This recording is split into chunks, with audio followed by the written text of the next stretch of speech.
Good afternoon, ladies and gentlemen. Please take your seat.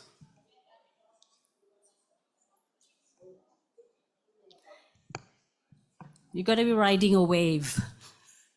Sorry, pardon the pun. So welcome to this second session of Track 1, Tripling Renewable Energy by 2030. My name is Cindy Cisneros Tiangco. I'm a Principal Energy Specialist in the Emerging Areas team of the Energy Sector Office of ADB. And I'm your moderator for today's session. We have a very good lineup of speakers, experts in their field, who will be enthralling you with the advances in the technologies that they'll be discussing today. Just to give a little bit of a background, while people are also spilling in. Okay, you may have heard, or you will hear throughout this week, that the Asia-Pacific region is responsible for over 50% of emissions globally. Thus, it is often said that the battle for climate change will be lost or won in the Asia-Pacific region. Now, with the oceans as our biggest source of food, water, energy, and oxygen, it's our largest carbon and heat sink. We can even say that the battle against climate change is lost or won in our oceans. The world's oceans, particularly the Pacific Ocean, host many small island developing states, which are among the most vulnerable to the impacts of climate change.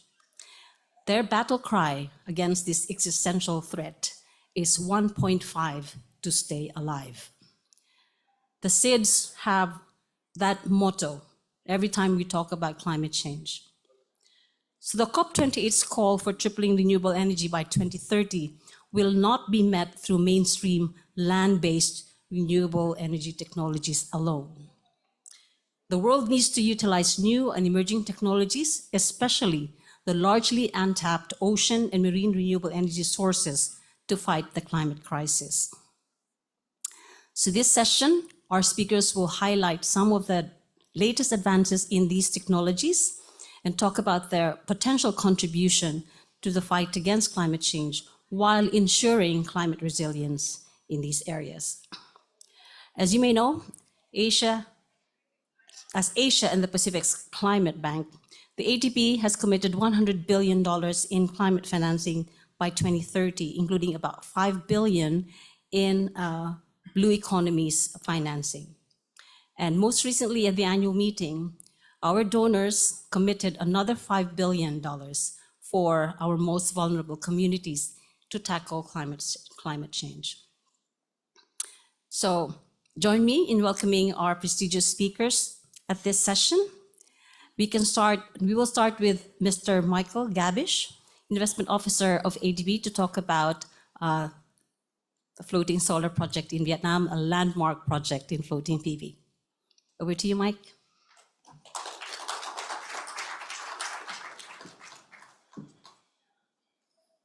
Thank you. Welcome, everyone. That was very inspiring. Unfortunately, I'm talking about a deal that we did several years ago. But it is also our only private sector finance floating solar that we have done. So clearly there's a lot more room for improvement and a lot more area that we can be expanding in. So let's see here. So we'll start with the video of the project. This is a video that once the project closed and it's signed and it was installed, just to give you a sense of an overview of this deal.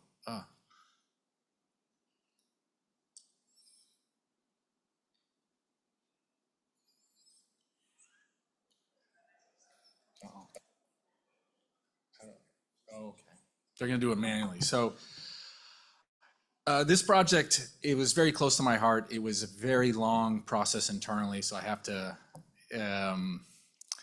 I'm very proud of the deal. Yeah, if you could hit play on this and we could talk about it, the details of it.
Thank you. Can I have the next slide, please? So if we maybe take a step back and let's compare a standard PV ground-mounted solar farm installation to, say, a floating solar to this deal. So if you're looking at a standard project, you have, maybe you're not as concerned of the technology risk, but you're very concerned about your off-taker and power purchase agreements. So what made this deal, oh, sorry, next, maybe, the next slide, please. What made this deal particularly challenging is other direction. Is that you had, this was Vietnam's kind of first private sector push for renewable energy without a sovereign guarantee. There's a number of issues on the power purchase agreement. The tariff was fixed. There was no take or pay. There's questions about the indexation to the dollar and the dong. So you had all these questions surrounding the PPA. It was, again, new, untested, a lot of words. And then on the other side, on the technology side, you have this rather new technology at the time as well with floating solar. Thank you. And the amount of questions that we received were in hindsight, rather comical. What happens if the water goes, if the lake goes down? Or how often do the panels have to be cleaned, and just et cetera. So there's a lot of concern on both the power purchase agreement side and obviously on the technology side. Those are the challenges of the deal. The beauty of this deal, and I say this, we should be, all of us as on policy or investment officers, is that it's on an existing hydro facility. So there's so many chances or possibilities for shared infrastructure, both on the transmission line, substations, what have you. So it really, it was a good synergy between both technologies, where when the solar is producing and has a positive outflow of electricity, you can reduce your hydro. So there's good synergies between the two technologies. And again, the shared infrastructure helps reduce the overall installation cost. Another interesting thing about this deal, which I presented this yesterday but didn't mention it, is that the original cost came in around $60 million for a 47 megawatt facility, which takes you about $1.3 million per megawatt, definitely on the higher side. However, by doing some of on the floating plastic parts, they did that manufacturing on site. The total project cost ended up coming in considerably less. So it got it closer to about $1 million a megawatt. So when you start looking at that, again, the technology between ground mounted and floating solar, the difference becomes, it becomes really a question of why aren't we doing more of this, especially on hydro facilities. Inland, you don't have, as other presenters will show you, on offshore solar, you really don't have considerations for high waves or other scary events that cause panels, typhoons, turn the panels over, et cetera. So again, it ended up being a great success. It was a lot of work, and I really hope that as ADB and as colleagues, we do more deals like this going forward. And this is pictures that we did on the site visit. There's a colleague of mine that was actually involved in investment officer, so he's no longer here. But anyway, that was our floating solar project here at ADB, and thank you, everyone.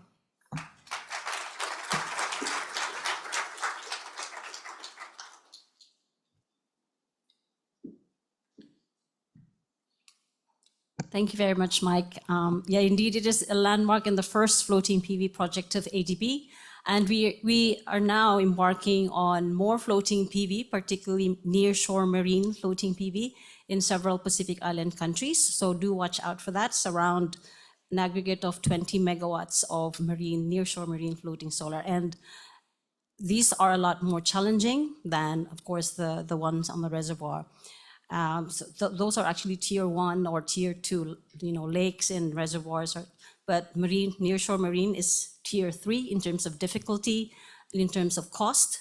And ADB, of course, is taking the first risk in this case for our Pacific Island countries because they need it and they are land constrained. So that's why we are embarking on these projects over the next 3 to 4 years. Okay, to talk about another interesting technology is Ms. Geeta Singh, Director of Red Stack Energy India Private Limited. It's a salt gradient power around the clock renewable energy solution. Over to you, Geeta.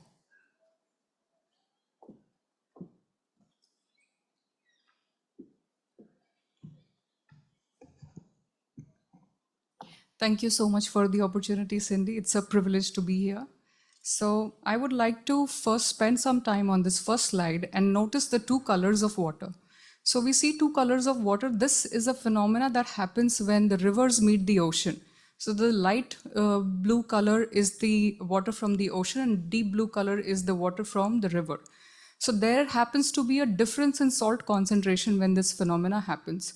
And using that difference in salt concentration, we can generate round the clock renewable energy, which is known as osmotic energy, salt gradient energy, and in simple terms, blue energy.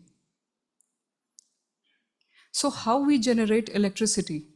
So if you see the picture on the right hand side, so this is the stack that we manufacture. The stack consists of ion selective membranes. So all these yellow and brown color you see is the depiction of membranes. So positive and negative ion selective membranes, cations, anions stacked in parallel. And in the end, we have electrodes. So what happens is when we flow salt water and fresh water in parallel through these stack, the ions from the salt side starts to move towards the fresh side because the salt water wants to homogenize with fresh water. As a result of this, the NaCl gets separated, then all the positives move in one direction, the negatives to the other, and then we can generate DC current. The technology we use to generate this electricity is called reverse electrodialysis, RED. And it's not only that we have to have river meeting the ocean as the only formula for generating blue energy. We could also generate blue energy by using a discharge from a desalination factory and mixing it with either fresh water or treated STP water. So there are various permutations, combinations possible for generating blue energy. And as I said, it can be round the clock renewable energy, which can be made available throughout the year. We don't need any battery energy storage. The global potential estimated for blue energy is about 3.2 terawatt. This estimate has been done by IRENA. And for Asia alone, the potential is estimated to be about 1 terawatt. Now let's also try to focus on the picture on the right-hand side. So the picture that you see, the red area is the more favorable area where we can generate more blue energy. And the reason primarily is the warmer climate conditions. So warmer climate conditions increases the efficiency of these projects. Also in the regions closer to equator, we have more rains. So more rains meaning more fresh water availability. So all these conditions make Asia Pacific region very suitable for generating blue energy. So we just talked about how APAC region is very good for generating blue energy. And also let's talk about the supply chain. So about 2/3 of the project cost components can already be sourced locally. So if we are to manufacture, if you are to set up a blue energy project, but only 1/3 of the project cost, which is the stack that will be imported from for now in Netherlands.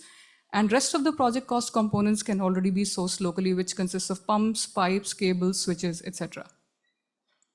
A little bit about our pilot project. So this is the world's first pilot project in the RED technology, salt gradient power.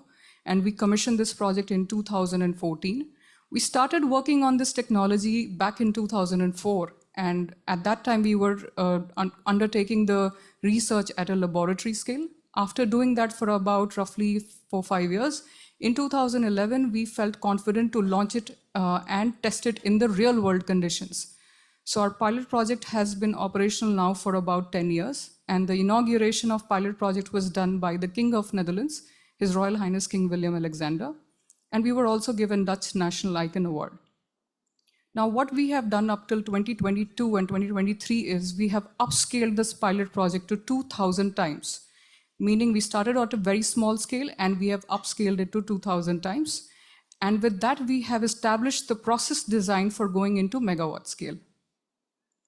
Some of the observations from our pilot project is that we can generate round-the-clock energy and we can supply it throughout the year. We have also noted that our project does not have any kind of degradation, so it's a degradation-free project. The capacity utilization factor for these projects is as high as 99%. Now, out of this 99%, about 25% we consume ourselves as part of aux consumption, so the net power output is roughly about 75%. Also, our project is located at UNESCO protected site, so a lot of ecological studies have been undertaken at our pilot project, and it has been observed that we are not causing any negative harm to the ecology around us. The operations and maintenance cost is also very similar to any water treatment project. Now, so far we have invested already about 50 million euros into bringing this technology this far. And we are spending another 11 million euros, to industrialize the stack manufacturing facility and also to upscale our pilot project to another 16 times. With that, we will have then established the process design for a demonstration scale project, which is a megawatt scale project that we want to put up. Now let's compare blue energy with other sources of renewable energy. So compared to solar and wind, salt gradient power is non-intermittent, predictable, and reliable source of renewable energy. The capacity utilization factor is so far the highest compared to all these renewable energy sources. There is hardly any ecological impact, and the gestation period compared to a hydro project is also very, very less. And the beauty of this project is we don't need large parcels of land. So for a 100 megawatt project, we can do with land parcel roughly about 10 to 12 acres. And 2/3 of the project cost components can be sourced locally. So the blue energy's role in energy transition is it is fully sustainable, available round the clock, highly predictable, reliable, and no battery energy storage requirement. And if we are to feed this energy directly into green hydrogen electrolyzers or industries, then we can do that without having to change it into AC power. So last year we won some awards. So Blue Energy was given this award on innovation not yet to market by Aquatech Innovation Award. And we have also received Dutch National Icon Award. And last year, European Parliament amended its directive to include blue energy or osmotic energy as one of the renewable energy sources. Thank you.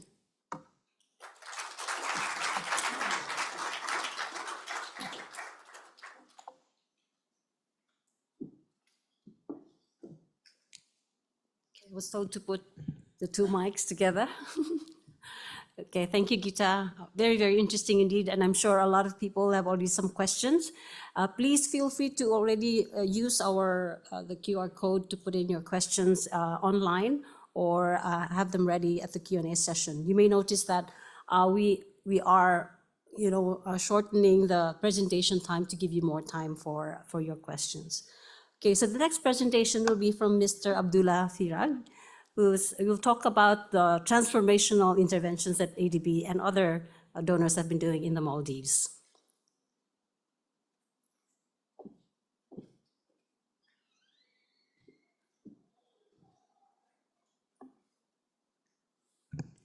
Thank you, Cindy, for the introduction, and very good afternoon, everybody. I'm going to talk about potential options for actually Maldives, like densely populated and land-constrained islands, more specifically for the Malay region of the Maldives. Before going to the potential cases, I will briefly discuss the energy sector in the Maldives and also provide a brief background on what ADB is doing on the renewable energy for the Maldives as well. So just a brief background on Maldives. Maldives is located in the Indian Ocean, about 1,200 islands. And we have 187 inhabited islands, 168 tourist resorts, and also another 20 is industrial islands. Total about 370, 380 islands people are currently using as inhabited islands. So population is about 500,000, and In terms of area, we have just 1% of the land, less than 1% is actually land area. So mostly it's ocean. Regarding the energy consumption in Maldives, we are actually heavily almost 100% depend on the imported fossil fuel. Mostly it is diesel. We use diesel mainly for the electricity production and also for the transport sector as well. It's like imported diesel, 50% is used for the electricity and 50% is mostly used for the transport sector. And the amount of energy that we use is basically growing about 8% a year. So if you compare last 10 years, it almost double during this period. Especially on the energy sector, we have total about 614 megawatt of generation capacity in the country. The main problem with the country is actually we don't have a national grid. So all the islands number of islands people are living in resorts, each one has a separate powerhouse, that's a diesel powerhouse generation facility. So that's actually a key challenge, and it makes the energy consumption or energy cost very high actually. And within this 614 megawatt, we have only about 65 megawatt of solar PV as a renewable source. It really provides only 6% of what country's demand for the energy. And 60% of electricity is produced in the inhabited islands, and the remaining 40% is used on the resorts. So before going to the detail of potential option, I will just briefly talk about what ADB is supporting in Maldives. Actually, one of the key projects that ADB is supporting is our POISE project. POISE project is actually a start of introduction of the solar PV hybrid systems in the Maldives actually. That actually showcase to the resorts and also for the public how much potential actually renewable has, or especially solar has for the country. That project is about 120 million US dollars, and the main scope is basically providing hybrid solutions for 160 islands, total 26 megawatt peak of solar, and also 20 megawatt hour of battery, and also some diesel engines for some of the islands. Regarding the progress, almost 12 megawatt of solar PV is already installed in 60 different islands already, and we have about 9 megawatt hour of batteries already installed as a hybrid. One of the important point that I want to highlight for the POISE project is actually demonstrated for the country the hybrid solution for these small islands with a mini grid is actually helping to introduce renewable energy for the mini grids, especially going to the high penetration level as well. Based on the success of the POISE project, actually there's another project that has approved during this year, at the start of this year actually. Main actually objective is introduce high level of solar PV into the some of the islands. It covers about 20 islands, introducing additional 20 megawatt of solar PV and also 450 megawatt of battery. And also at the same time, the project is supporting to showcase and do the pilots for the emerging technologies like ocean energy, and also the introduction of flow battery, and also the wind into the country as well. And also at the same time supporting the capacity building that's required for the country as well in terms of energy. Regarding renewable energy status, we have about total 65 megawatt installed, roughly 50% resorts, 50 in the inhabited islands. And this actually contributes about 6% for the country currently requires. I just want to highlight the ADB project actually provides 40% of the renewable actually in the inhabited islands currently. And the country's commitment. Last year actually with the new government, there's a new commitment for the country that was actually introducing renewable energy up to 33% within next 5 years. That's basically 2028. That means if we have to achieve this target, we have to have about 440 megawatt of, if it is solar, 440 megawatt solar PV by the end of 2028. Currently we have 65, 90 megawatt megawatt is already in progress, and we need additional 300 megawatt. So the main point that I want to highlight is to achieve this target, especially in Malay region. As you can see, that's 6 island, key 7 islands. It's not connected at the moment, but three of them are connected via bridge, but 40% of the people are living in this space. So, and very less amount of solar the renewable energy is used because of the land constraint. And just speed up, actually one of the solution for Malay region is, even for the Maldives, is because the land is limited, only solution now currently we have is if we go for the high amount of renewable, that means we have to introduce, this is offshore floating PV. I know there are discussion, there's a enclosed body, so it was already challenged, but this will be, I would say it's a more challenging to implement in space like Maldives. It's an open water solution. Although shallow, there are wave actions and also the wind as well. And if we have to introduce, the government is already in plan in discussion with the different parties. Actually have 150 megawatt of solar floating PV solution near the Malay region that will be connected via submarine cable to the main grid. And also at the same time, this also has to provide the storage capacity, because the total demand in this region is about 120 megawatt at the same time. So we have to provide the grid stability as well at the same time when we introduce this level of solar PV. And apart from that, I think one of the other options that, the few of the other options that Maldives says is either introduced in this region offshore wind. That is not trial at the moment, but Offshore project that I just mentioned is trialing wind technology in the Maldives. I'm sure it will help to introduce more wind technologies in the country. From the studies, it indicates about 4 kilowatt hour is generated per day per kilowatt from the wind. It's already equivalent to the the solar, just a little bit less. And other technology that I just want to mention is the OTEC. Actually, Malay region is very good area from the study that we see is it provides about the kind of OTEC temperature difference that we need for OTEC plant to be processed. I think this would be a very potential the project to introduce and a showcase for the small islands. So we are also in discussion with the different parties to have the opportunity to get this pilot going as well. Hopefully, this will be a long-term solution for Maldives if that can be showcased soon. Thank you.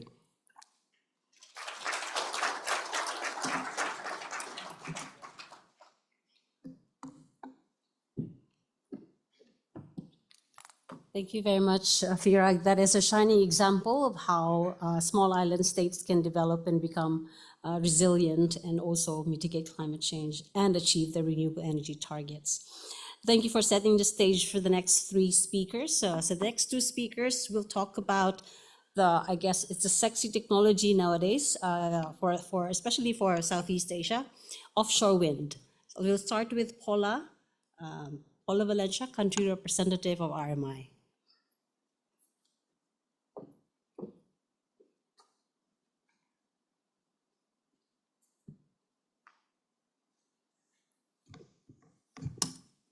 Thank you so much for the introduction, Cindy. So again, I'm Paula Valencia, country representative of Rocky Mountain Institute. We are founded to radically improve energy practices. We're data focused on energy efficiency, and we also have whole systems analysis and levering businesses to drive change. And since our work has been extending globally, we have operations outside of the United States, including the Caribbean and Pacific Islands, Sub-Saharan Africa, China, India, and Southeast Asia. With our Think, Do, Scale approach, the Southeast Asia program currently supports the energy transition goals and low carbon development in Indonesia, Vietnam, and the Philippines. So focusing now on the Philippines, it is not a secret that the Philippines needs more affordable electricity. With the growing demand for more power and with the government's 35% RE goal by 2030, the government has been very proactive in its policies to encourage more RE investments. In 2022, the EPIRA was also amended to allow 100% foreign ownership of renewable energy projects. However, energy security has always been an issue. Recently, red and yellow alerts are no longer news to us, especially during the hot months of March, April, and May. The frequent shutdown of baseload power plants caused grid instability and just proved how inflexible the current grid is. This pushed the Department of Energy to issue the moratorium on coal, which then sent the signal that the government is looking for more variable renewable energy sources. The coal projects that were able to secure permits before the moratorium are also now having issues in securing financing. So the government is exploring new sources of power, and I'm here today to focus on unlocking the Philippine offshore wind potential. In April, we released the report Philippine Market Movers, an analysis of 3 high potential areas to accelerate the offshore wind potential in the country. Using the World Bank report Offshore Wind Framework as the starting point, we looked into the areas with awarded wind energy service contracts by the Department of Energy in North Luzon, Manila Bay, North and South Mindoro, waters surrounding Guimaras Island, Camarines Norte, and Tayabas Bay.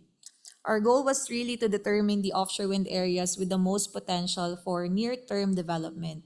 So we acknowledge that offshore wind in the Philippines is a fairly new technology, but the potential of economies of scale will greatly help us address our energy needs. We looked into the average wind speed of each site, their bathymetry, availability of ports, and potential points of interconnection. So not all sites are created equal, and while we have long coastlines in the Philippines, our waters are also mostly deep. So 90% of the country's offshore wind potential is floating.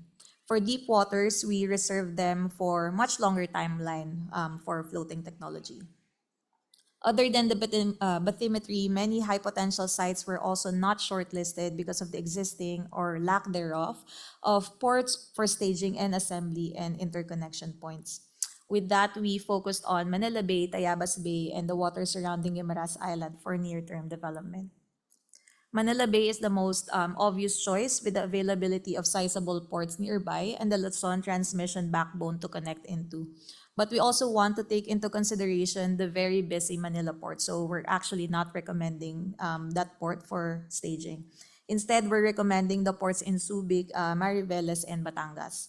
Notable concerns in these specific sites includes proximity to the airports in Pasay in Metro Manila and the bigger airport being constructed in Bulacan. The unexplored ordnance near the waters of Corregidor Island could also be a potential concern from World War II, so this is also something that needs to be considered. Next is Tayabas Bay off the coast of Quezon Province. So this is another near-term development zone. Among the 3, this site has the least amount of wind energy service contracts, but has one of the better chances for earlier development. The port of Batangas can still be used to accommodate staging and assembly with minimal upgrades, and they can still easily connect to the Luzon transmission backbone. Finally, we have the water surrounding Guimaras Island, which allows more economies of scale. However, unlike the first 2, the ports and transmission lines supporting and connecting Panay, Negros, and Guimaras Islands will need more upgrades. This site also has more marine protected areas and with airports in Iloilo and Bacolod for consideration. So with that, we recommend that the first offshore wind developments happen in the Manila Bay and Tayabas Bay areas. First movers can install capacities of less than 300 megawatts for now for fixed turbine in these areas based on existing service contracts with higher expansion expansion potential for floating offshore technology. We also recommend the water surrounding Guimaras Island for near-term development. However, transmission and port upgrades will have to be streamlined as well as close coordination with local stakeholders. With North Luzon, Northern Mindoro, and Southern Mindoro, they have higher average wind speeds around 10 meters per second, but will require floating technology due to more deep waters, more transmission upgrades, and more port investments. Of course, there are also other high potential sites available for deployment or for development, but for early integration, we highly recommend shallow waters with nearby major ports and access to points of interconnection. So regardless of the site, we also recommend complete environmental and social impact analysis as this will take into consideration the activities happening in these zones, also to ensure minimal damage to protected areas. So we heard that the result of the marine spatial planning will be released this year, so we are also very excited about that. Finally, we could just commend the hard work of DOE and all the other CSOs and government institutions working in the Philippine offshore wind market. So if you are interested to learn more about our report, you can access it through this QR code. Thank you so much.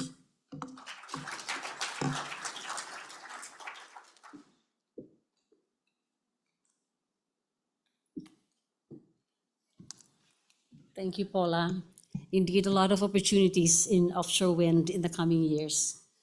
And ADB is on the riding that wave as well. The next speaker is from DNV Energy Systems, Ms. Thea Nieberding, Head of Department Renewables Asia, who will talk about ocean space, the importance of an integrated spatial planning approach to succeed in offshore power generation. Over to you, Thea.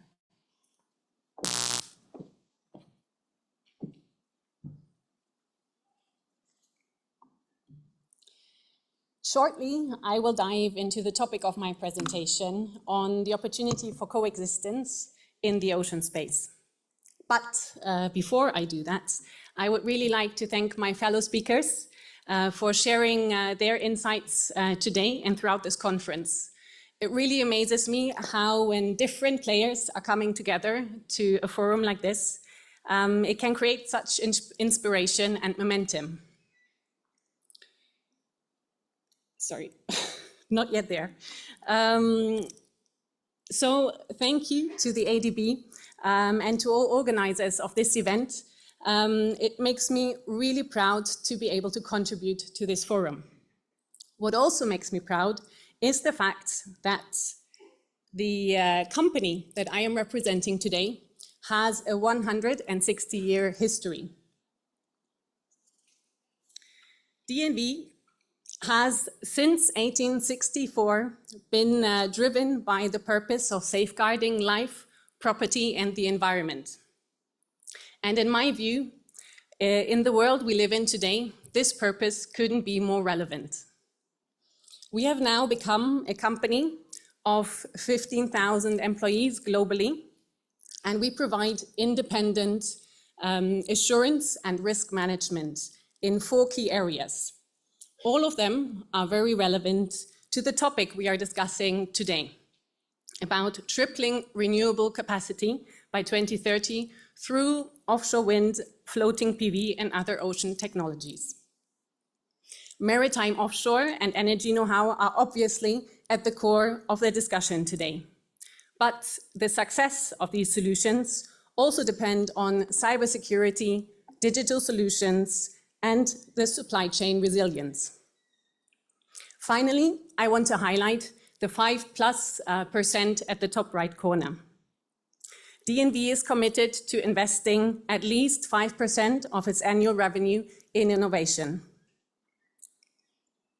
And there are different ways in which we are driving improvements in safety and performance.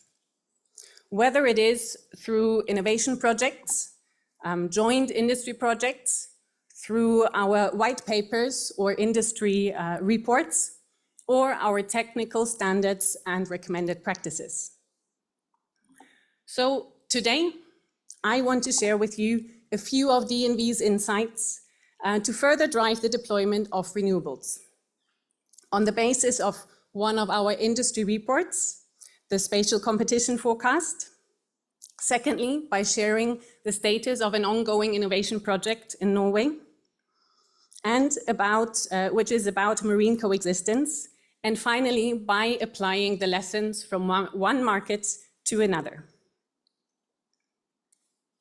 Our spatial competition forecast is based on a system dynamics simulation model. Some elements of this have been mentioned throughout the forum already, but I find the following simplified illustration portrays really well the interdependencies with regards to ocean space. So in this illustration, don't worry, I won't go through the details of it, and if you are interested in it, you can download the report from our website. But it really highlights that many players have an interest in ocean space, and there are a lot of interdependencies. So whether it is marine, aquaculture, fisheries, shipping, desalination, tourism, or ocean energy. Now, it is one thing to acknowledge that this fact, but why is the understanding of this fact so important for renewable deployment offshore? It is because of this graph. We are forecasting a significant five-fold increase in demand for ocean space globally. This is driven mainly by offshore wind. With this magnitude in mind, it becomes clear that proactive stakeholder engagement and identifying opportunities for coexistence will be key for a fast deployment of renewables. And this realization brings me to the second point. The innovation project Marco in Norway, which focuses on marine coexistence scenario-based building. This project is an innovation project for the industrial sector and is funded by the Research Council of Norway. It's currently in its second year and proactively engages stakeholders, coupling our system dynamics model, spatial analysis, as well as stakeholder engagement of fisheries, aquaculture, renewable developers, and Marine Research Institute. This project aims to build use cases and scenarios which policymakers and regulators should have access to. In short, depending on the prioritization in relation to policy choices, the spatial competition index in a given region will look different, which will have an impact on offshore renewables deployment. A proactive approach to the opportunity for coexistence will be a key factor for success also in this region. Finally, on a project-by-project basis, we can apply learnings from one market to another. What you can see on this slide is an example of constraint mapping analysis of the Philippines, taking into consideration marine traffic, typhoon and earthquake, volcano and storm surge, as well as protected areas and fishing. This very quickly gives you an idea why there is competition for ocean space. From a developer's perspective in early analysis, here is really crucial. Working with an experienced advisor already during this early stage to mitigate risk will positively influence your projects. Furthermore, it will enable you to build a proactive stakeholder strategy and assess the potential for multi-use and coexistence. And I find it very inspiring to hear of a number of examples where the positivity of multi-use has been highlighted for renewables deployment throughout this forum. Even though a lot of my presentation today has been focused on highlighting the demand for ocean space and the constraints this could bear for renewables deployment, I see much opportunity.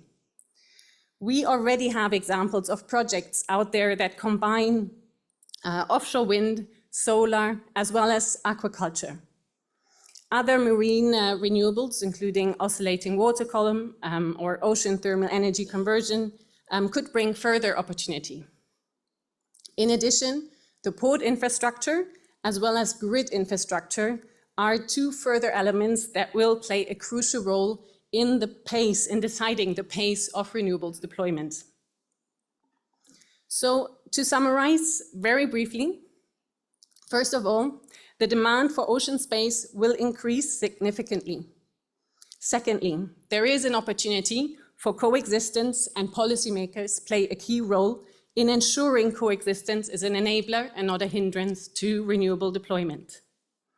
And thirdly, understanding and mitigating project constraints early in the project is a must for project developers.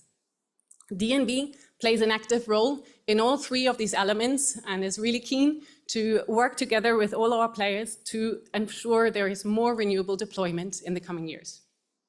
Thank you.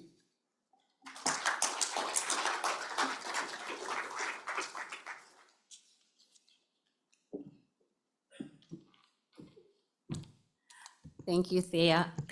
Sorry. And thank you for highlighting the importance of events such as the ASEF for networking, and for all of us to learn from one another. This way we can accelerate the energy transition. And I can already see some of my consultants taking a lot of photos. They're very interested. The next speaker is one of my team leaders who's doing several of these things around ocean, marine renewables, and productive uses of energy to address, different challenges and multi-sectoral challenges that our countries face, especially small island developing states. Dr. Michael Abundo, Ocean Pixel CEO.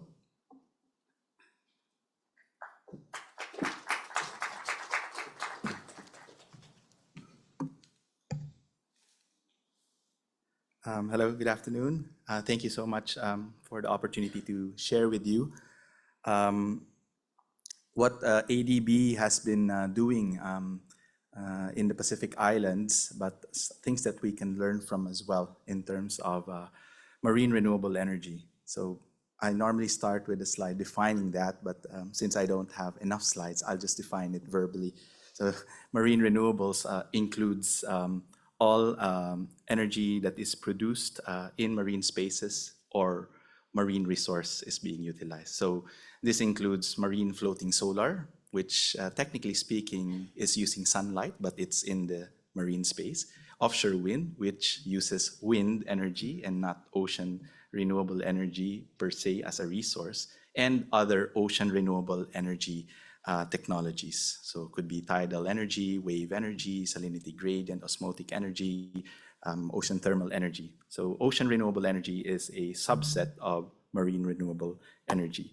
So Cindy spoke about productive uses of energy that's relevant for small island developing states. I'd like to highlight that the small island developing states context is not limited to small island developing states only. It is also relevant to subnational levels of upper and middle income countries which have archipelagic nature, such as the Philippines, Indonesia, and others. So I have here, we have to take this with a caveat because some of the data is pre-2020, right? A slide that highlights the technology readiness levels of the different marine renewable energy technologies. So you will see that the lower end TRLs 1, 2, 3 has basically early stage. And TRLs are used not only by IEA, but it originated from NASA. And NASA used it to obviously make sure that they can send people out into space, not by guesswork, but by systematic study and testing and prototyping before they reach operational stages. So when you are at technology readiness level 9, you are already commercial or operational technology. So some of the technologies mentioned here today, so offshore wind is still, it's a span, although it is already commercially viable, there are still research activities being done even at the early stage, and it will continue to do so with certain systems. So when we look at marine floating solar, yes, it is already pre-commercial, and many people argue that actually it's already commercial, but it has not completed yet a 20-year life cycle. So it's maybe 8.5, 8.9, almost at 9, as compared to offshore wind, which has already probably, it went before the marine floating solar. Right? But floating PV can be deployed in also other water environments, not just marine, as was given an example earlier. Tidal range, although it is commercially mature, many people have veered away from deploying that technology because of its huge environmental impact. It is like blocking the water, putting like a hydroelectric dam in between the coastal water and the open sea. And that could have significant environmental impact in terms of blocking not only nutrient fluxes, etc. So people have been moving away from tidal range technology, although the recent one was installed in Korea, I think 254 megawatts, right? And the industry has looked at tidal streams instead, which has a different principle of flowing water rather than trapping tides or volume of water and releasing them. So this is just flow of water, and tidal energy, tidal in-stream energy, which uses currents with its sister technology, deep ocean currents as well, uses turbine technology similar to basically wind, but not with an air medium, but using fluid or water as a medium. So tidal stream is in between 7 and 8. Wave energy converters are sort of in TRL 6. OTEC could be argued is at 6 moving to 7. And earlier I saw Gita's presentation, we are now beyond this TRL4 category. So again, the caveat here is this is 2014. So now it's 2024, 10 years. I hope this has now moved to closer to 6, now, with closer to 7 after your POC perhaps, or your operational demonstrator. So on the right, you'll see here a table just estimating what the typical plant capacity factors are. And it's not fair to look at this as is, because in a given site, there will be a combination of marine renewable energy that might be appropriate for the site. So it depends, the answer is it depends. And I know people hate that because the it depends is, you're not giving me any information. But truly, the capacity factors depend on the resource, depend on the site, depend on technology, depend on the design of the project and other factors. So this just gives you an overview of all the marine renewable energy technologies out there at this point in time. There may be more, which are not captured here, but at least it tells you where things are at. Marine renewable energy can actually feed into cross-sectoral solutions. And by that, we mean not just doing energy projects for energy sake, not just electricity anymore. So we have to look at productive uses of energy, and this can come from different sectors. You can have an energy project coupled with, let's say, a transport project or a transport component in that particular intervention. So electric vehicles, charging stations, you can even couple marine renewable energy with water, with health, if there's a hospital, for instance, coastal protection and risk reduction measures, especially in small island developing states, where an island would probably have a local government unit, a ministry, that could be in charge not just of energy, but of energy, environment, water, and health, all combined in one. Why? Because in an island, climate risk will not choose which sector to affect, right? It will not say, I will just hit your water sector. So climate change will probably hit infrastructure, regardless of whether it's this sector or that sector. So it's about time that we look at cross-sectoral solutions involving energy, food, water, transportation, and the livelihood that we can couple and the project design that we need to do.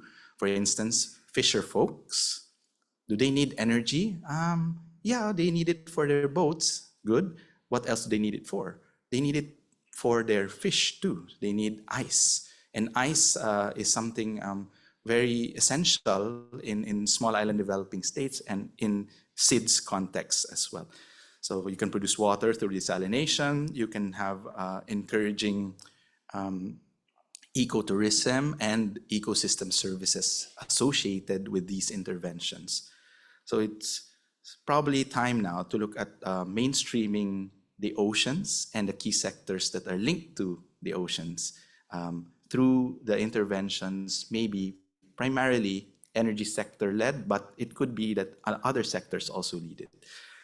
Floating solar in particular has been seen in the Pacific Islands at least to be linked to productive uses of energy quite easily. So beyond just providing renewable energy and doing decarbonization, floating PV provides opportunity to look at also the energy use side of things, as I mentioned earlier, and therefore maybe a change in business model where energy is a service to the other sectors.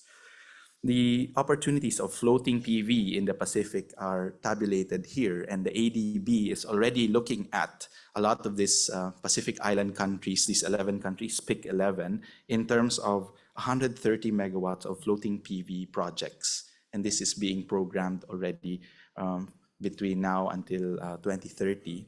And every year in the Pacific, the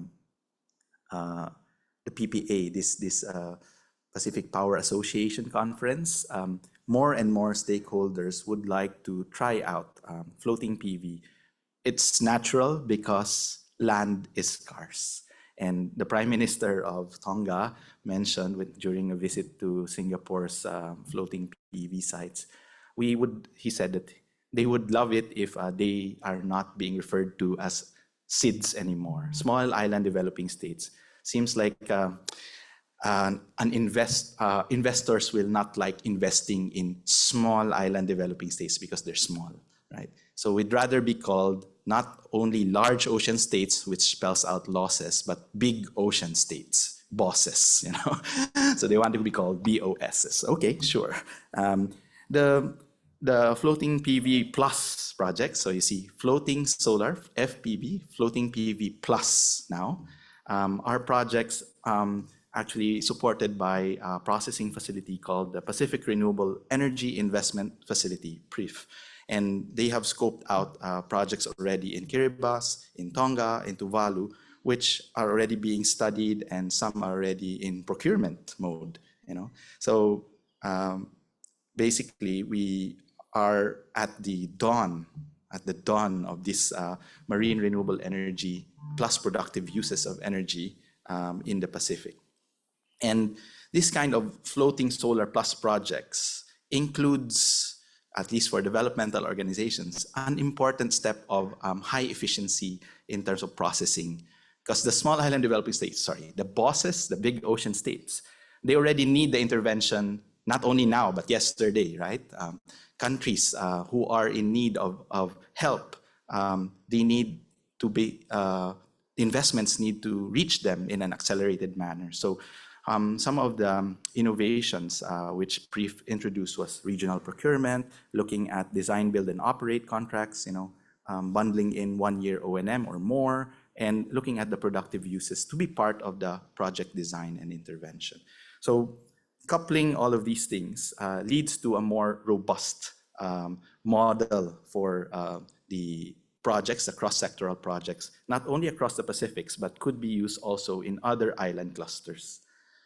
We are now in the midst of designing sort of a sustainable blue economy framework around these emerging areas, could be geographic areas or new technologies, bundled as sustainable solutions, not only technologies and components, you know. And going into sustainable blue economy means that we have to look at all sectors holistically, and the intervention into the country. The KPIs are no longer about RE sort of percentage anymore.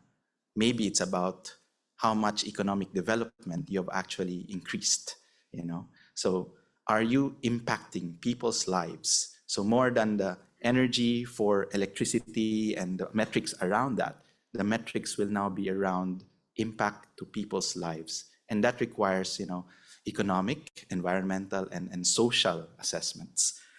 So this streamlining of multi/cross-sectoral interventions needs an integrated approach. We all know that funding will always want to achieve impact, right?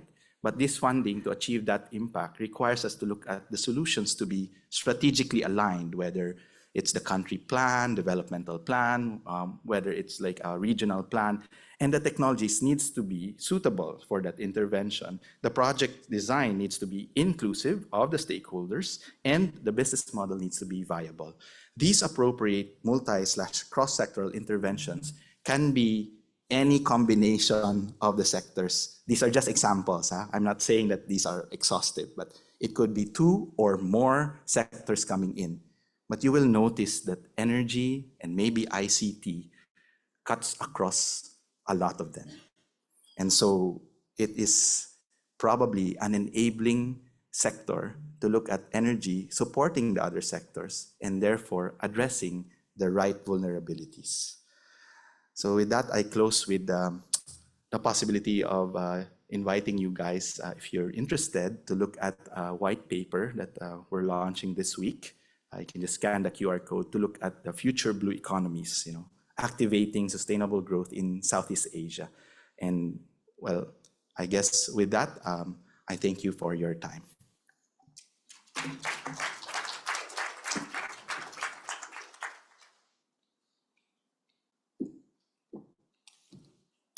Thank you very much, Mike, for that comprehensive presentation. So you can see where the emerging areas team in the ADB is moving ahead with. This is our design for the next 5 years, the focus of our work being more cross-sectoral, cascading not only the energy policy, but ADB Strategy 2030. So with that, I'd like to invite all speakers to come up on stage for the Q&A, please. While you're there, if anyone has a question, please come up to the mic and then just state your name and then your question, or if you want the question to be addressed to whom, just let us know. Otherwise, you can also put your questions if you're too shy to stand up. Okay, go ahead. Hello, I'm Krishna, I'm a developer in Net Energy Technologies. I have a question for Geeta for blue energy. A couple of things. Trying to figure out, it's similar to fuel cells. That's what I'm comparing it to. So how much is it estimated dollar per megawatt hour install cost? And how much square meter or surface area does it take, land or ocean? And next is how much, can it store also the energy or like a battery? Okay, thank you. So I was dreading the cost question, but thank you so much. So currently, because we are the first in the world to work on this technology is yet to go down the cost down curve. So today we estimate about 10 million euros, roughly about 10 million euros per megawatt cost for this technology. But again, I would like to mention we are yet to go down the cost curve because of the several innovations that we see possible in the desalination side, which can be used as a benchmark for coming the cost down curve for salinity gradient power. Your second question was, can it be converted into batteries? No, it cannot be converted into batteries. We generate electricity and we can pump it into the grid. So it cannot be used for energy storage. Sorry, your last question was space. Yeah, so it is, the project has to be put up on land only and not in the ocean. And the space-wise, I mentioned that for roughly about 100 megawatt, we need 10 to 12 acres of land. So that's the land mass we need. Thank you. While we wait for the next person to ask a question, I have one question online from Mark Matsura. It says, are onshore wind projects not viable for the Philippines? I guess this is for RMI. I can also help answer. Sorry, did you say? They're asking, are onshore wind projects not viable? Why are we focusing on offshore? I guess that's the question. Onshore wind projects are viable in the Philippines. We actually have already existing onshore wind projects, several already. It has been working since many years already. Yeah, to add to that, I guess onshore wind is having difficulties with the transmission system, also and the right of way that's needed for the transmission. So that's why. But that's also a problem for offshore wind in a way. But there are ports that I guess the wind sites in the Philippines are up north where there's no transmission line. Let me put it that way. Next. Go ahead, please. Just go up to the mic. Yes. Thank you very much. My name is Sergio Ugarte, consultant to ADB, Nesque Consult. First, for Mike Abundo, it is in your experience, what do you foresee are the size ranges for the highest TRL technologies in the next 5-10 years, the viable sizes for these technologies, the highest TRL? And then for Dr. Firad, could you be more precise on what opportunities, procurement opportunities are already being planned or in place in the Maldives in marine technologies? Thank you, Sergio. So offshore wind, they're looking at 100 megawatt and above, right? So anything less than 100 megawatt, they probably will say not worth it. Better if it's 200, obviously. Anything 100 megawatt and above, I think they will consider.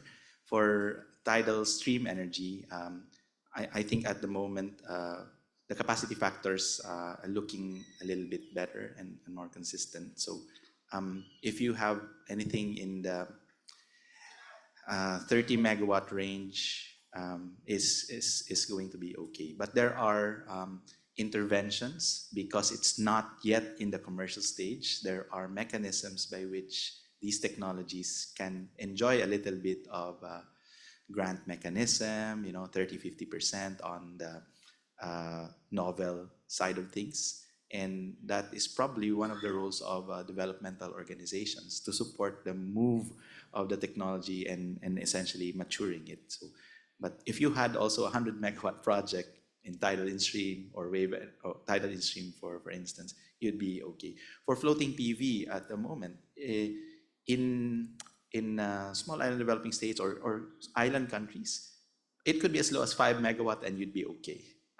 And so it depends on obviously the offtake price, right? And if they are competing against our common enemy, diesel, you'd probably be okay with lower capacities already because maybe the price is already that high. And since solar has been around for so long, marinizing it and putting it at sea, which has, you say, oh, it's going to be 30% more expensive, but your yield also increases by 10% because of the water underneath over the 20-year, 25-year period. Then if you do the techno-economics properly, even at 5 megawatt, you'd be okay. So for marine floating PV. The rest, obviously, wave energy and then salinity gradient, they was mentioned, they've not gone down yet, the cost curve. And it's interesting to see that it's not about scaling the systems. Actually, it's about deployment.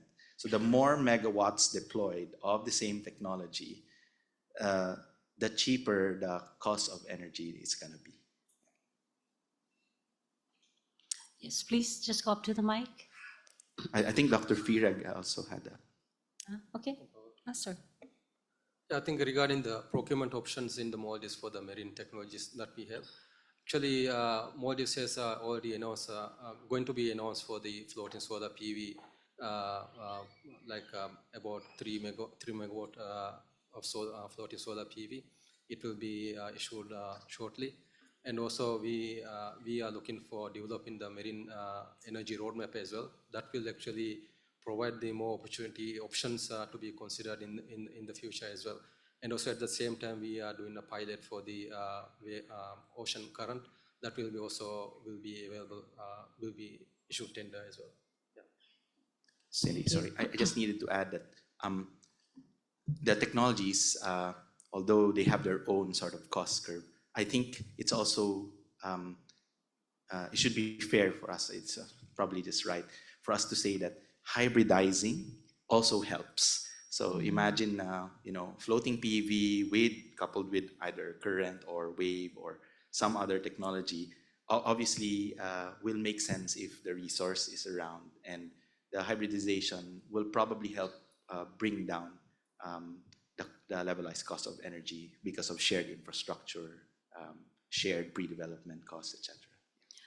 Yeah, if I may also add, one of the approaches we are doing in the Pacific is aggregation, because these are very small countries and like 5 megawatts is already utility scale for them. So you're talking about one island with 6,000 people.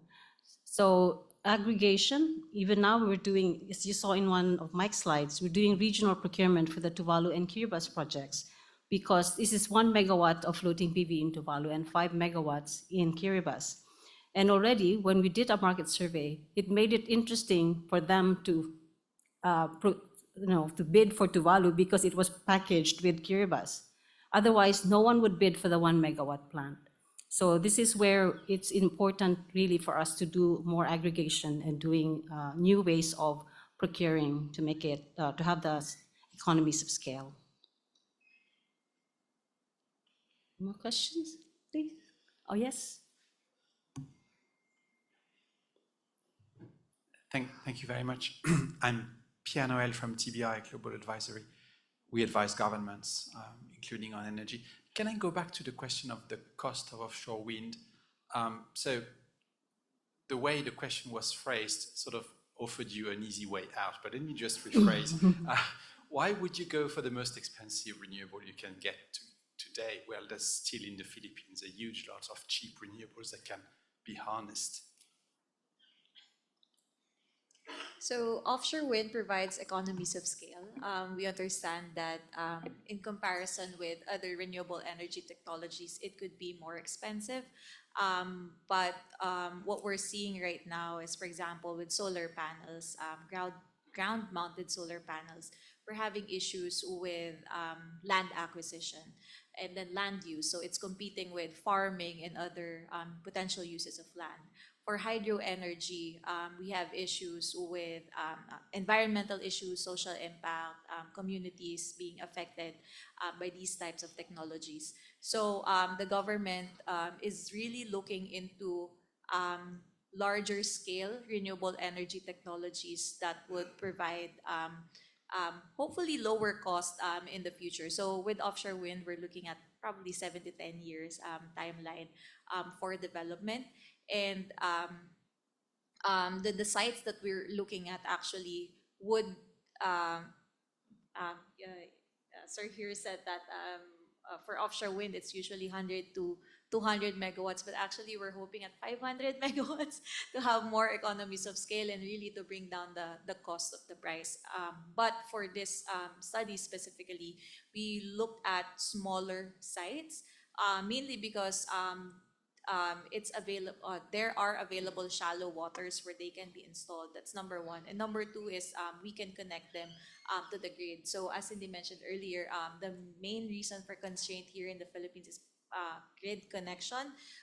There are more sites with more or higher potential, but again, the question of like where will you connect it? How will you feed it into the grid that arises? So if we want near-term development, then we're gonna focus more for now for the lower capacities. Yes, Thea, you would like to add, yes. Yeah, I just wanted to add, I think it is important to always remember that we are not talking about one renewable energy versus another, or we should only go for one. I think what has become very clear is that only looking at onshore renewables will not make it possible for us to triple renewable energy capacity by 2030. So it is driving the different possibilities.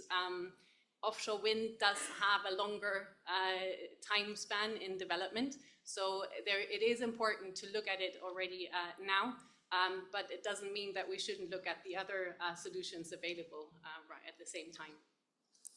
Yeah, it's always going to be a mix depending on the resources and the site and all the other considerations.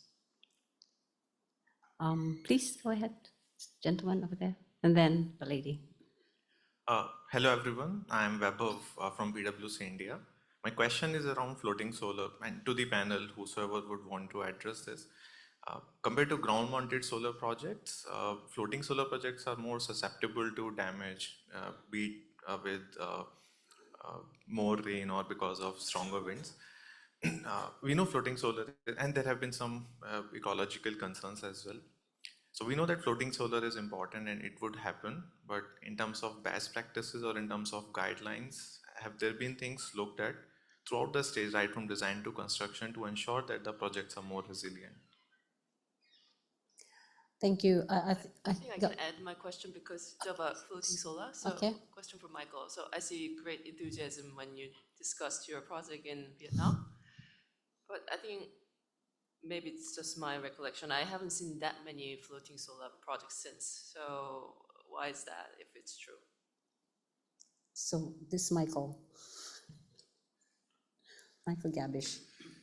Yeah, it's a good question, and I don't have a solid answer just to give you. I think that as in Vietnam in 2017, I think they had roughly 17 megawatts of ground-mounted solar. And they've gone from, if you look at kind of where you would go, if I was a developer, you're going to go for ground-mounted first because it's the easiest. Then maybe move as land acquisition becomes obviously less of an option. Floating solar, which is then we can overcome the engineering challenges on the mooring and anchoring systems. Then offshore, and again, just look in terms of degrees of difficulty. So maybe the answer to the question, again, maybe, is that we're just not there yet in terms of as renewable energy expands in Asia and around the world, developers are going for the easier option first, would be my guess, which is simply ground mounted still today. And then hopefully we should see, if I'm right, more floating solar as the ground mounted solar becomes less, there's fewer options for sites. It's the best I have. Michael? The other Michael, would you like to add? And then Thea. Thea, please. Just to build up on the question around, are there standards or best practices around? There is, for example, a D&D recommended practice. We are also working on a recommended practice around anchoring and mooring. So these, I fully agree, and I think my colleague yesterday also highlighted in a floating solar session, a pre-forum. There are definitely risks around floating PV, but there are ways to mitigate these risks, and there are sort of standards available where industry players have come together to discuss and agree on best practices. Yep. Yes. So maybe just to round it off, the technology equation is not the only consideration, neither is just the techno-economic aspects of the project. To look at something holistically means that certain risks may become acceptable because the benefits will outweigh it. And looking at energy security, one of the maybe parameters that most people would want to look into would be optionality, right? So the more options that we have, the more diverse our options are, and less dependency on one particular technology, probably it's better. So especially now for small island developing states where land is scarce, and so they have actually their optionality is now moving towards the oceans, and perhaps cost of technology, the risks that are involved become considerations, yes, but they may not be very high up anymore because they are to the point of maybe even desperation, you know. So the context of that changes things in the way that they prioritize decision making as well. Chirag, yes, you want to add? I just wanted, I know the standards for the floating solar probably is not finalized yet, but in Maldives now there are open water floating solar. I mean, it's not like 500 megawatts, but it's a megawatt level floating solar open water solutions are there in the resorts. So it's in use. I think it's increasing, or the standard is not there yet. I'm sure that will help to standardize, to introduce standards for the floating solar. Yes, and if I may also add, I mean, floating solar is indeed still in its infancy, although we are now up to 4 gigawatts of installed capacity from about 100 kilowatts 4 or 5 years ago. So it has been rising quite, exponentially, but still we are learning. And then I think the industry coming together is really important, because the simple lesson from the Yamakura Dam power plant, for example, that caught fire after a storm because the panels flipped. The simple lesson there was to make sure that the footprint of your floating assembly is is symmetrical, in a way, squares or rectangles, not like L-shaped, because one point of that will be more stressed than the others when it comes to storms. And that's essentially what happened to the installation in Japan, because one side that was really stressed flipped over and then caught fire. So that's a simple lesson from the industry. Sharing that will help us all build or design more resilient structures.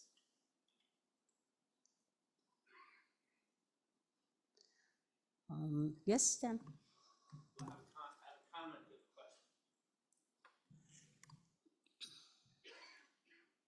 I'm Dan Millison. I work part-time for ADB as a consultant, and I did some technical due diligence for Mike's project, and I've been looking at floating solar since early 2017. So my comment, actually two comments, I don't think statistically floating solar is any higher risk if you follow good design procedures. My observation about this is that what we've done with floating solar is to take onshore design. We've basically taken a philosophical design approach that's like going from ground mounted to rooftop. And then we put that on the water. Okay, so and we've done the same thing with wind, right? We've taken the horizontal axis 3-blade turbine and we planted it in the water. Now, when we go to floaters for wind, we have a design challenge because we have a top-heavy structure. So if we're going to stick with the horizontal axis wind turbine, floaters, I'm going to invest in concrete business because we're going to be pouring a lot of concrete to build these. We're basically building icebergs, okay? On floating solar, there are two basic design approaches that I refer to as born in the water. And you see them in the Maldives with Firag, you showed a picture of the installation going in at Taj Exotica. SwimSol has taken the oil and gas offshore semi-submersible structure and adapted that to accommodate floating solar. And the other is derived from the offshore floating aquaculture industry, steel ring with an HDPE membrane, and put the panels on that membrane where you get maximum cooling. Now, the problem with the accident that was recently in the news in India and at Yamakura is that we tilt the panels up in accordance with the latitude to try and optimize our solar output. And when we do that, those panels act like sails, the same way as they do on land, right? So the problem with these high-profile accidents that we've seen at Yamakura was that basically the engineering design did not adequately foresee the wind uplift, the sail effect, and it's like a sailboat capsizing during an ocean race, right? So now my question is about the offshore wind. All I saw are pictures of 3-blade horizontal axis. Is anybody actually looking at anything else and the possibility of leapfrogging to floating wind in places like the Philippines? And if we look at places like, for offshore wind, say in the Northern Marshall Islands or in the Southeastern Caribbean islands, we go out, we don't have to go very far before we're in water that's way too deep for fixed bottoms. So, where are we on that? Thanks. Thank you so much for that question. There is actually a company right now in Japan. I'm not sure if they're the only one, but I know that they had a pilot installed in Batanes, north of the Philippines. So the wind turbine rotates like this, and it's vertical axis. Yeah, and it's they designed it for areas that are more prone to typhoons. Because it will, I think, be safer for that types of rotation. But I think that their biggest installation, or I'm not sure if that's the biggest, but the one that they installed in Batanes is just 10 kilowatts. And I'm not sure how long it will take for them to push the technology for an even bigger capacity. Thank you. I think that's the time, but I'd like to take an extra, 3 minutes or so for each of the speakers to say in as few words as possible what would be like sort of the timeline and the time of, the contribution of that particular technology towards tripling renewable energy? Just ballpark figure. Start here. Yeah, I'll start. I think for us, the target is already given by the government as a commitment to reach 33% of the country's electricity production from renewable in 2028. So in Mali region especially, if we have to achieve this, that means we have to go for offshore. So only feasible option currently available for us is the going for the floating solar. So I think probably in next 5 years, I would say we would be able to see tripling in that area of this floating solar. You talk about drivers and barriers as well. Michael? I think risk committees will have a difficult time funding large-scale offshore wind or offshore a lot of this technology simply because of the lack of a proven track record. And that what I would see from a private sector perspective to be your biggest challenge. I would like to stress upon the cost aspect which somebody mentioned. So solar and wind has come down a lot of learning curves. There has been, 20, 25 years, 40 years of learning curve that solar and wind has come across. Whereas innovations like ours, we are yet to see that learning curve. So we are there to make certain mistakes, and there should be, appetite to digest some of those mistakes. So initially we feel that, in terms of salinity gradient power, up till 2030, we would be able to add at least 5 to 10 megawatts globally. And in India, generally we feel when we pitching this technology to somebody, the answer we get is India is a power surplus state.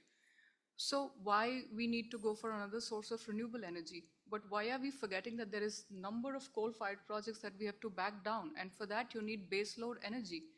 And that's why you need to look at alternative sources of energy, especially the base load energy sources. For DNV, we are publishing the Energy Transition Outlook yearly. We've been doing that for 7 years. And for the Southeast Asian region, we are actually forecasting by mid of the century that 22% will be from wind and solar as primary energy source, which is not enough. So I think it is really a stress of there is a lot happening. The technology is there. We have seen a large decrease in prices that is possible, but more is needed. I think in 7 to 10 years, the Philippines will see a big push in offshore wind development. But in order for that to happen, there should be coordinated investments in grid, ports, and other infrastructure.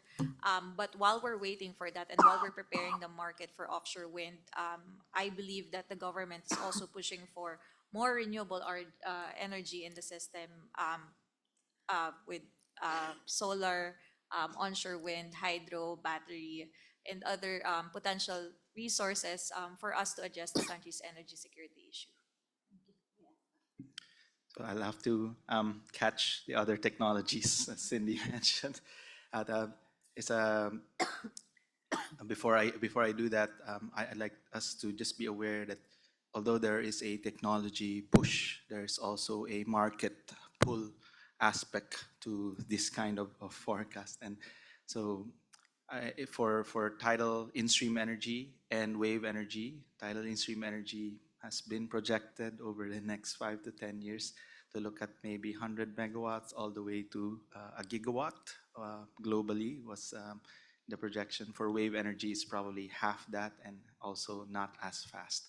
For OTEC, interestingly, we are now reaching 1 megawatt scale, and there is talk now of going to 10 megawatt and then 100 megawatt in the next 3 to 5 years, or until 2030 was sort of thinking, but it depends on whether or not there are financial resources that could be deployed for such technologies.